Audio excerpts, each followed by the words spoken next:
오늘 은혜 받으실 하나님의 말씀은 고린도후서 1장 3절에서 9절의 말씀입니다. 제목은 하나님은 우리 모든 환난에서 위로하시는 분이라는 제목으로 나함의 하나님을 전합니다. 나함의 하나님, 다섯 번째 하나님의 이름으로 선교하는 다섯 번째 시간입니다. 나함, 하나님의 이름입니다. 나함의 뜻은 목마른 영혼을 위로한다라는 뜻입니다. 고린도후서 1장 4절입니다. 우리의 모든 환난 중에서 우리를 위로하사 우리로 하여금 하나님께 받는 위로로서 모든 환난 중에 있는 자들을 능히 위로하시는 이로다. 아멘. 창세기 5장 29절입니다. 이름을 노아라 하여 이르되 여호와께서 땅을 저주하심으로 수고롭게 일하는 우리를 이 아들이 안위하리라 하였다. 아담의 죄로 인해서 하나님께서 땅에 내린 저주는 그 당시 사람들에게 매우 심각한 것이었습니다. 오랜 기간의 노동은 사람들을 지치게 만들었고 땅을 갈아야 먹을 것을 얻을 수 있었던 사람들은 고통 속에서 하루하루를 보냈습니다. 이런 상황 속에서 라멕은 아들을 낳았는데 그의 이름을 노아라고 지었습니다. 노아라는 이름의 의미는 안위, 위로, 휴식입니다. 라멕은 힘들고 고통스러움으로부터 벗어나기를 간절히 바랬습니다. 라멕이 벗어나고 싶었던 현실을 히브리어는 두 가지로 기록하고 있는데, 먼저 민마셀, 현재 있는 마셀, 즉 일로부터 벗어나기를 원했습니다. 다른 하나는 메이 차몬 야데님, 직역하면 우리의 손에 고통으로부터인데, 라멕은 땅의 소산을 먹기 위해 일해야 하는 고통에서 벗어나기를 간절히 기대했습니다. 가시와 엉겅퀴를 내는 하나님께서 저주하신 땅에서 끊임없이 일로 안식하지 못하고 가시와 엉겅퀴를 걷어내기 위해 고통을 받는 그 당시 사람들에게는 너무나도 가혹했습니다. 노아와 같은 작은 아이가 어떻게 이런 상황에서 그를 위로하고 그들을 위로하고 안위하게 할 수 있을까 의문이 갑니다. 아이에 대한 기대가 아닌 여호와 하나님을 향한 기대라고 보는 것이 맞습니다. 간절한 그들의 기대는 오히려 정반대의 결과를 가지고 옵니다. 안위하기를 원했으나 한탄을 불러왔습니다. 안위하리라로 사용된 이 단어는 예나 하메누, 위로하다라는 의미인데 히브리어 나함입니다. 라멕은 노아에게 그 이름을 지어주면서 이 고통 속에서 벗어나기를 간절히 원했습니다. 우리 모두가 아는 대로 땅이 저주를 받은 것은 사람의 죄 때문이었습니다. 누군가는 나의 죄가 아니라 아담의 죄 때문이라고 말하며 조상을 향해 원망했을 것입니다. 하지만 아담이 죄를 지어 저주를 받을지라도 그 당시 사람들에게는 여전히 하나님의 은혜가 있었습니다. 에녹이 하나님과 동행했을 때 죽음을 보지 않고 하나님 나라에 들어갔습니다. 뿐만 아니라 그 당시 사람들의 수명은 평균 900세였습니다. 그들은 현재의 상황이 개선되기를 그토록 바라면서도 정작 중요한 회개의 삶을 살지 않았습니다. 창세기 6장에서 보게 되는 것처럼 사람들은 마음에 죄악만 가득했습니다. 자신들이 그토록 바라던 나함, 그것을 위해 필요한 것은 하지 않고 자기 마음대로 살았습니다. 하나님께서는 그들을 지으신 것을 한탄하게 되었습니다. 아이러니하게도 창세기 6장 6절에 기록된 여호와께서 한탄하사로 기록된 히브리어 역시 바이나엠으로 나함이라는 단어입니다. 이 세상의 모든 사람들은 평생 수고하며 일하는 것에 벗어나기를 원합니다. 일로 인해 얻은 고통은 죽는 날까지 우리의 삶을 괴롭게 합니다. 이 모든 것으로부터 벗어나고 싶지만 결국 어느 누구도 늙고 병들어 죽는 것으로부터 벗어날 수가 없습니다. 고통이 없이 이 세상을 살았다고 해도 결국 죽음 앞에서 느껴지는 삶의 허무함을 피할 수는 없습니다. 전도서를 기록한 솔로몬의 말씀이 곧 우리의 인생인 듯 합니다.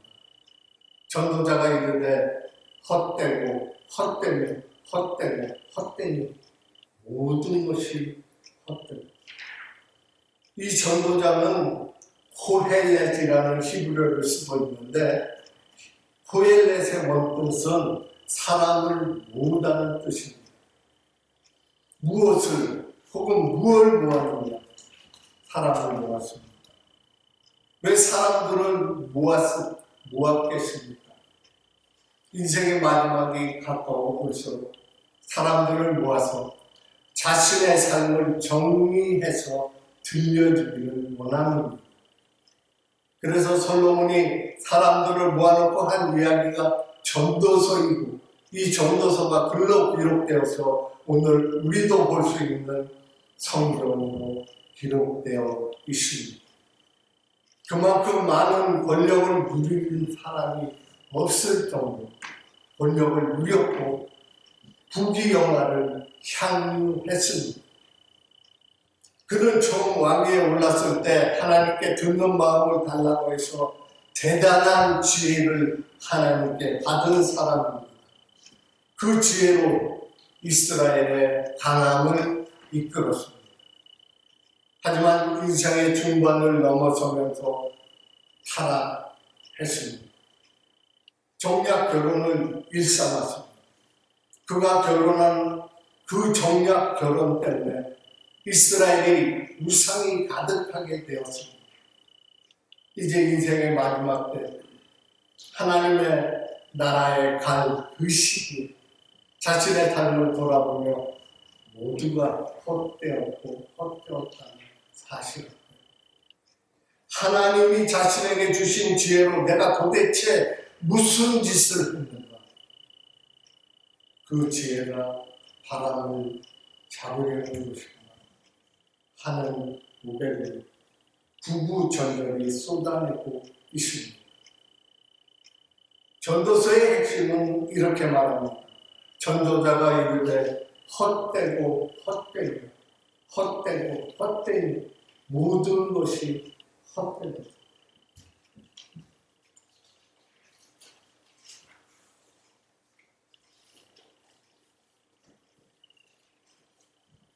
사람들을 기껏 불러 모아놓고 한다는 말이 헛되다는 말을 쏟아냅니다.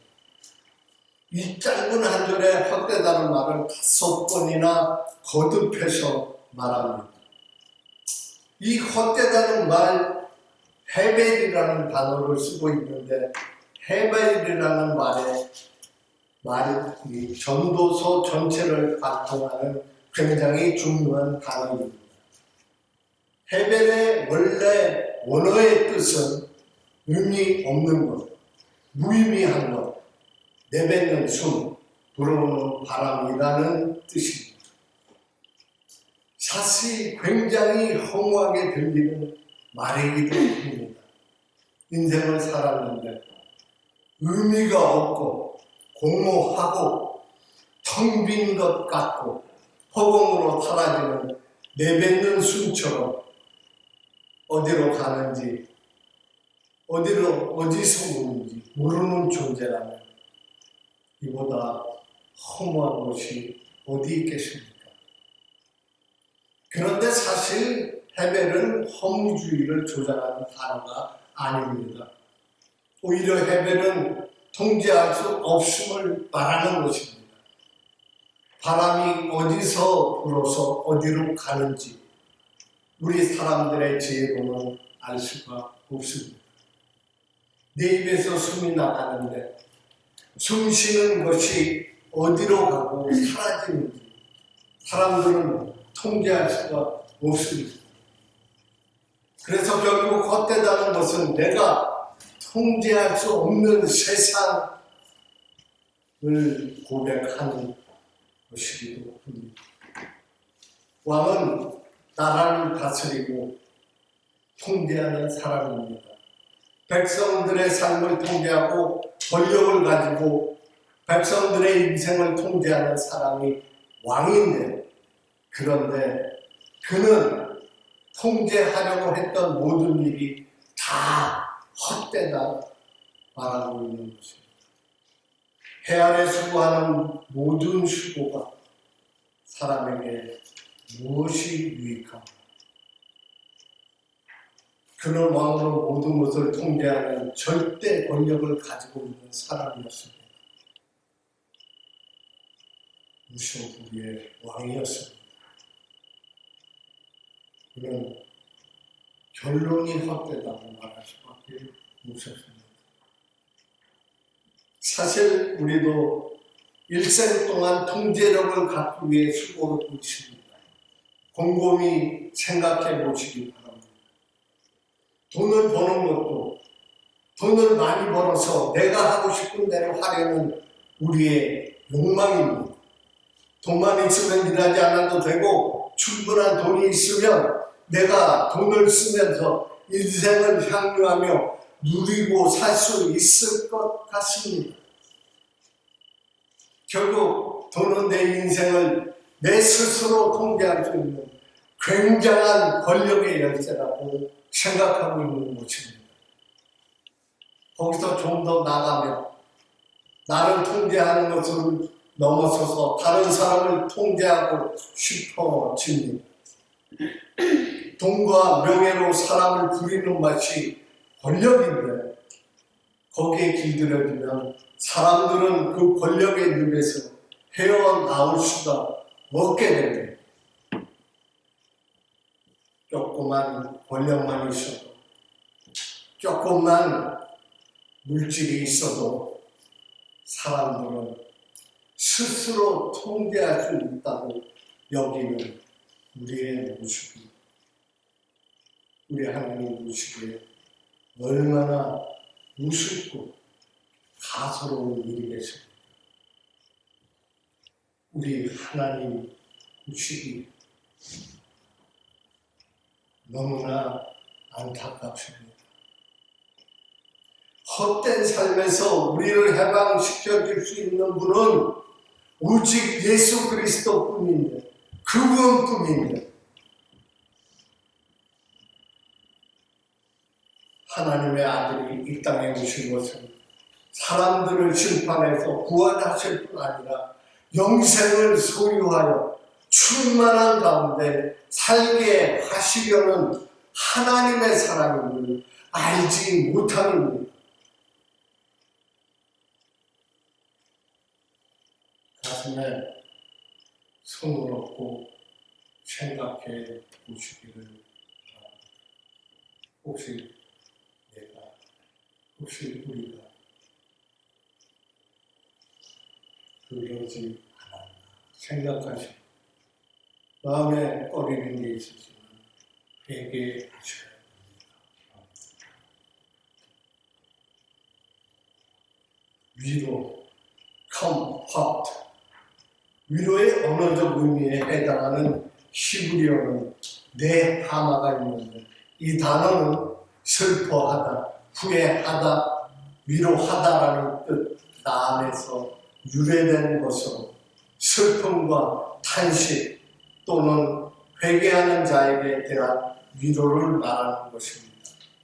따라서 위로, 컴포트란 원어적으로 볼 때 단지 슬픔과 탄식 중에 있는 사람에게 건네는 말만을 뜻하지 않습니다. 거기에 따르는 모든 행위, 다정한 표현, 그 전체가 포함되어 있는 것이 나함입니다. 성경에서는 사람들 사이에 이루어지는 위로를 인간적인 리더 또는 성도들에게 마땅히 있어야 할 사랑의 표현을, 위로의 방법은 사랑으로, 용서함으로, 위로의 말로, 믿음으로 물질적 필요를 채워주고 권면의 말로 위로하도록 성경은 말씀하고 있습니다. 그러나 때로 악한 자의 위로, 말뿐인 위로, 그 헛됨에 대해서도 언급하고 있습니다. 욥기서 21장 34절입니다. 그런데도 너희는 나를 헛되이 위로하려느냐. 너희 대답은 거짓뿐이니라. 인간의 심령에 대한 진정한 위로는 우리들 사람들을 통해서는 불가능함을 지적하고 있는 말씀입니다. 시편 69편 20절입니다. 비방이 나의 마음을 상하게 하여 근심이 충만하니 불쌍히 여길 자를 바라나 없고 긍휼히 여길 자를 바라나 찾지 못하였나이다.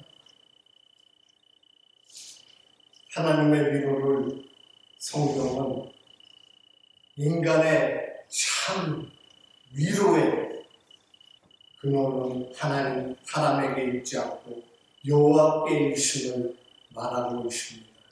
이사야 51장 3절입니다. 나 여호와가 시온의 모든 황폐한 곳을 위로하여 그 사막을 에덴 같게, 그 광야를 여호와의 동산 같게 하였나니 그 가운데에 기뻐함과 즐거움과 감사함과 찬양하는 소리가 있으리라. 아멘. 사람은 심정, 고통과 슬픔의 상태를 기쁨으로 변화시킬 수가 없습니다. 전능하신 하나님, 남의 하나님은 가질 수 있음을 믿으시기를 바랍니다. 스가랴 1장 17절입니다. 그가 다시 외쳐 이르기를 만군의 여호와의 말씀에 나의 성들이 넘치도록 다시 풍부할 것이라. 여호와가 다시 시온을 위로하며 다시 예루살렘을 택하리라 하라 하니라. 아멘. 하나님은 역사의 주권자이시며 온 세계의 주관자이십니다. 그의 백성들이 어떠한 상황에 있든지 구원하실 수 있으며 또 위로하고 보호하실 수 있는 분이십니다. 여호와 하나님께서는 모든 백성에게 주신 약속의 말씀, 여호와의 인자하심과 자비하심, 여호와의 신실하심, 여호와의 사랑하심 등은 우리에게 가장 확실한 위로의 근거요 방편이 되는 것입니다. 또한 예수님의 위로의 사역은 하나님의 구속 사역의 결정을 이루는 예수님의 사역입니다. 이사야 선지자는 마음이 상한 자, 포로된 자, 갇힌 자, 시온에서 슬퍼하는 자에게 참 위로가 될 위로의 사역이라고 예언하였습니다. 이사야 61장 1절에서 3절입니다. 주 여호와의 영이 내게 내리셨으니 이는 여호와께서 내게 기름을 부으사 가난한 자에게 아름다운 소식을 전하게 하려 하시니 나를 보내사 마음이 상한 자를 고치며 포로된 자에게 자유를, 갇힌 자에게 노임을 선포하며 여호와의 은혜의 해와 우리 하나님의 보복의 날을 선포하여 모든 슬픈 자를 위로하되 무릇 시온에서 슬퍼하는 자에게 화감을 주어 그 죄를 대신하여 기쁨의 기름으로 그 슬픔을 대신하며 찬송의 옷으로 그 근심을 대신하고 그들이 의의 나무 곧 여호와께서 심으신 그 영광을 나타낼 자가 일컬음을 받게 하려 하십니다. 아멘.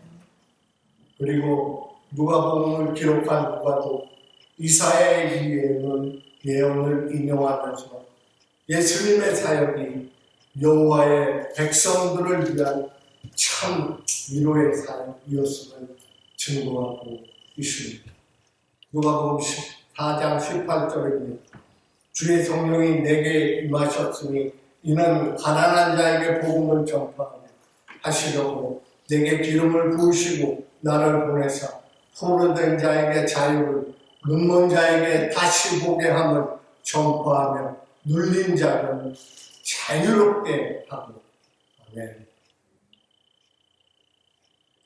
예수님 자신의 직접적인 증거를 통해서 서신서의 증거들을 통해서 신약 성경 전체에서 확실한 말씀을 하고 있습니다. 실제로 예수님께서는 성부 하나님과 동등하신 분으로서 지극히 영광스러운 분이시로 자기를 낮추시고 사람의 형상을 입으셨습니다. 죄인들이 받아야 할 고난을 대신 받으심으로써 구원의 문을 활짝 여셨습니다. 예수님은 우리의 참 위로가 되십니다. 뿐만 아니라 위로자 되시는 성령님은 우리 예수님께서 공생의 기간 동안 제자들에게 자신이 성천하시고 보혜사 성령을 보내주실 것을 약속하셨습니다. 그리고 그 약속대로 보혜사 성령님은 오순절날 모든 성도들에게 임재하셨습니다. 요한복음 14장 16절입니다. 내가 아버지께 구하겠으니 그가 또 다른 보혜사를 너희에게 주사 영원토록 너희와 함께 있게 하리니. 보혜사 피라클레토스, 위로자의 의미를 가지고 있습니다.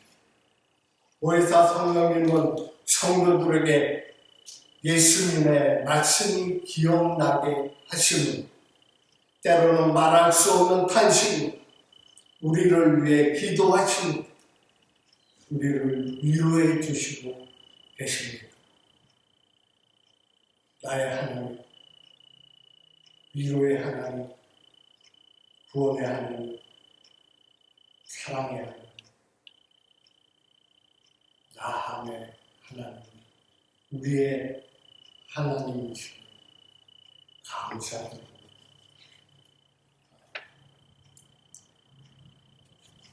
아프리카 푼타리카라는 깊은 산 속에는 300여 종의 원숭이들이 살고 있습니다.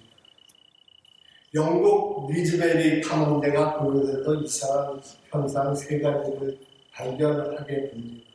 첫째는 어느 날 아침 운산이 떠나갔듯이 원숭이들이 고함으로 진로된 것이었습니다.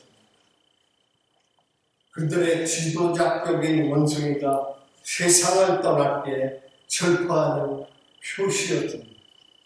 두 번째로 부부 원숭이가 서로 얼굴을 쓰다듬어주며 눈물을 닦아주는 모습이었습니다. 작은 새끼가 죽었는데 서로의 슬픔을 위로해주는 것이었습니다.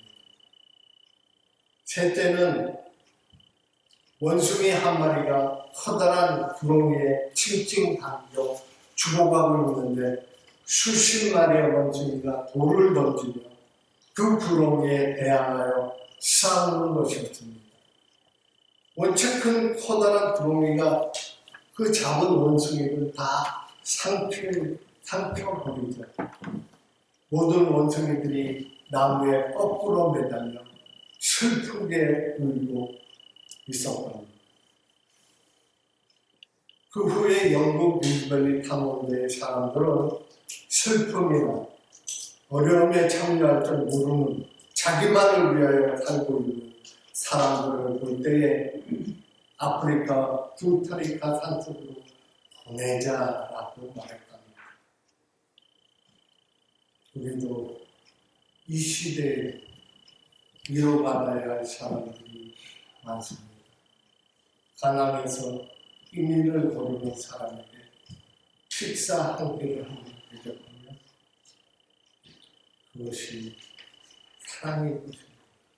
병든 사람을 찾아가 용기를 주며 하나님께 기도해 주는 그 사람, 주님을 알지 못하고 죽어가는 사람들을 주님 앞으로 인도하는 그 사람이야말로 위로자의 사랑의 실천자입니다. 우리 모두는 위로해 주는 사람이 되어야 합니다. 위로해 주는 일은 아름다운 사랑의 꽃이요 지난 고백을 실천하는 행동입니다. 나한 이라 이름하시는 하나님께서 우리에게 명하십니다. 너희 하나님이 가라사대 너희는 위로하라. 내 백성을 위로하라. 아멘. 기도하시겠습니다. 주님, 우리가 고통 가운데 있을 때 조용히 찾아오셔서 위로해 주시는 나의 주님, 내 힘과 방법으로 해결하고 되지 않게 해 주시고 주님께 맡기게 해 주시옵소서. 나아며 하나님을 믿는 우리에게 약속된 것을 바라보며 낭망하지 않고 세상의 유혹을 이기게 하여 주시옵소서. 우리 가정과 교회가 위로의 터, 격려의 터, 축복의 터가 되게 하여 주시옵소서. 지금은 당장 힘들지라도 순종하며 살아갈 용기를 허락해 주시옵소서. 예수님 이름으로 기도드리옵니다. 아멘.